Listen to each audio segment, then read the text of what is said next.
Hi everyone, আসসালামু আলাইকুম। কেমন আছেন সবাই? আশা করি সবাই ভালো আছেন। তো প্রতিদিনের মতো আজ আমি নিপা সিম্পল লাইফস্টাইলের নতুন একটা ভিডিও নিয়ে হাজির হলাম। তো সবাই কেমন আছেন?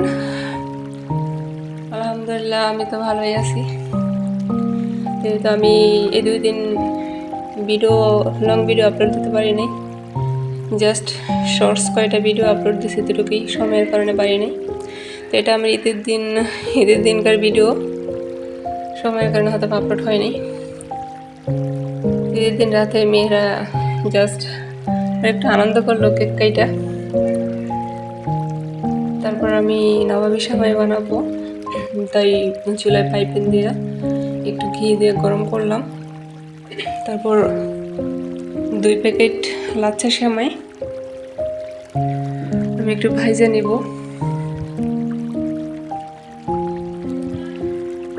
জাস্ট একটু লাল করবো, এতটুকুই। তো আপনাদের ঈদ কার কেমন কাটলো প্লিজ কমেন্টে জানাবেন।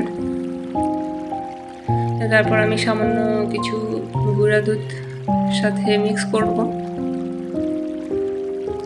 আমার কাছে কিন্তু পাতলা সেমাইয়ের চেয়ে এই সেমাইটি একটু বেশি ভালো লাগে, কারণ ফ্রিজে রাখলে একটু ঠান্ডা ঠান্ডা অনেকটাই ভালো লাগে।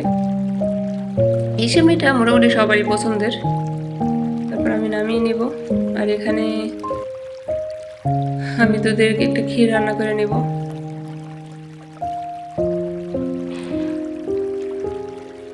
তারপর আমি নিচের লেয়ারে সেমাই দিয়া উপরে ঘিটা দিলাম, তার উপরে আবার সেমাইটা দিয়া বাদাম আর কিশমিশ দিয়ে এটা সাজিয়ে নিলাম।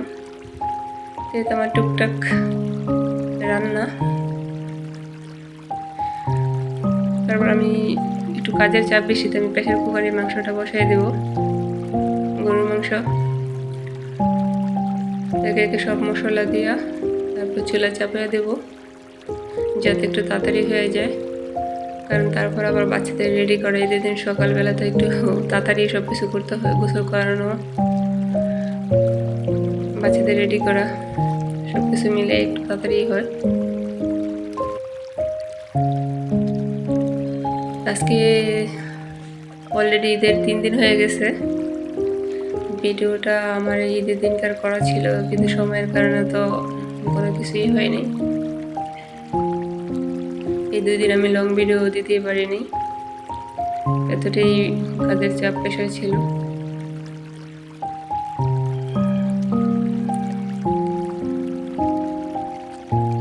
আপনারা কে কোথা থেকে আমার ভিডিওটা দেখছেন প্লিজ কমেন্টে জানাবেন।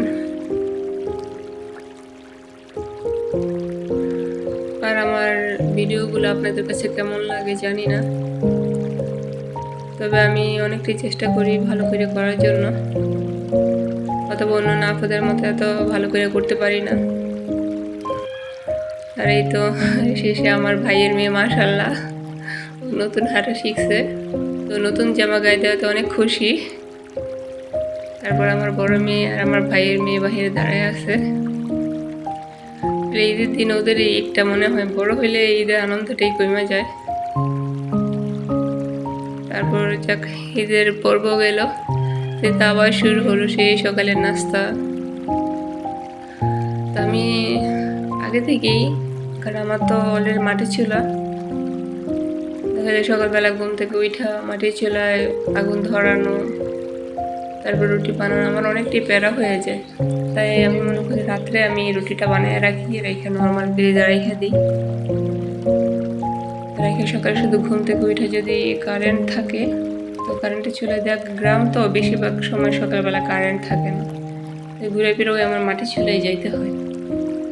আমার তো আর গ্যাসের চুলা নাই, মাটির চুলায় যাইতে হয়। ওই কারণে সকালবেলা ঘুম থেকে উঠে রুটি বানানো, তারপর আবার এটা ছেঁকা দেওয়া, মানে অনেকটাই টাইম লাগাই যায়। তাই আমি রাত্রে বানিয়ে রাখি, যাতে সকালে ঘুম থেকে উঠে শুধু চাটা বসে তারপর রুটিটা ছেঁকা দিতে পারি, বা অন্যান্য ডিম ভাজি করে রেখে সেতুটুকুই।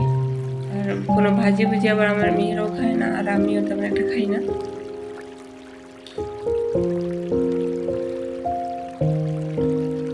তো রাত্রে আমি রুটিগুলা এক এক করে বানিয়ে নিতেছি। বাসা থেকে আমার মেয়েকে দিলাম ভিডিও করতে, ও তো এদিকে না সেদিকে না, একবার এদিক ঘোরায় একবার ওদিক ঘোরায়। ছোট মানুষ, সে যতটুকু পারছে করছে। আজকে ঈদের অলরেডি 3 দিন হয়ে গেল, আমার কোনো দিকে ঘুরতে যাওয়া হয় নাই।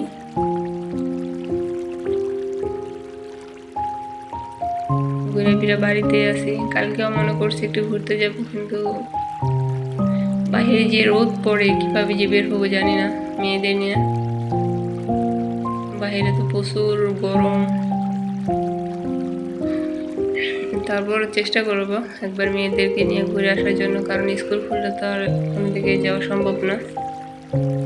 আর ঈদের আনন্দের ভিতরে ঘোরাটাই অন্যরকম মজা, কিন্তু ঈদের পর তেমন একটা ভালো লাগে না। আমার কিন্তু বেসিক্যালি সবসময় ঘুরতে ভালো লাগে।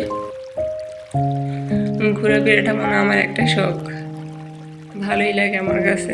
তারপরে তো বাচ্চাদের স্কুল খোলা থাকলে সবসময় পারা যায় না, এটাই হলো মেন সমস্যা। তো প্রিয় আপু ভাইয়েরা, কে কোথা থেকে আমার এই ভিডিওটা দেখছেন, প্লিজ ভালো লাগলে একটা লাইক করে সাবস্ক্রাইব করে দিবেন, যাতে করে পরবর্তী ভিডিও আপলোড দেওয়ার পর আপনারা দেখতে পারেন। আর আমার ভিডিওটা যদি ভালো লেগে থাকে, আমি সর্বস্ব দিয়ে চেষ্টা করি ভিডিওগুলো ভালো করার জন্য। জানি না আপনাদের কার কাছে কেমন লাগে, কিন্তু আমি চেষ্টা করি একটু ভালো করে করার জন্য। এত কাজের ভিতরেও ভিডিওগুলো করি যাতে আপনাদের একটু ভালো সাপোর্ট পাই। তো প্লিজ আপনারা একটু সাপোর্ট করবেন, পাশে থাকবেন। আপনারা যদি পাশে না থাকেন তাহলে তো আমার সামনে থেকে এগোনো সম্ভব না। আমি মনে করি যে কোনো কাজ করতে গেলে কেউ যদি একটু ভালো সাপোর্ট করে, করতে ভালোই লাগে, উৎসাহ লাগে যে আমার এই কাজটা ভালো হয়েছে, আমি একটু ভালো করে করি। তো যতটুকু হোক আমি চেষ্টা করি ভালো করে করার জন্য। জানি না কার কাছে কেমন লাগে। আর ভিডিওর কোনো জায়গায় কোনো যদি ভুল ভ্রান্তি হয়ে থাকে, প্লিজ ক্ষমা করে দিবেন। তো সবাই ভালো থাকেন, সুস্থ থাকেন। আল্লাহ হাফেজ। আজকের মতো আমার ভিডিও এখানে শেষ। পরবর্তীতে নতুন কোনো ভিডিও নিয়ে আপনাদের সামনে হাজির হব। আসসালামু আলাইকুম।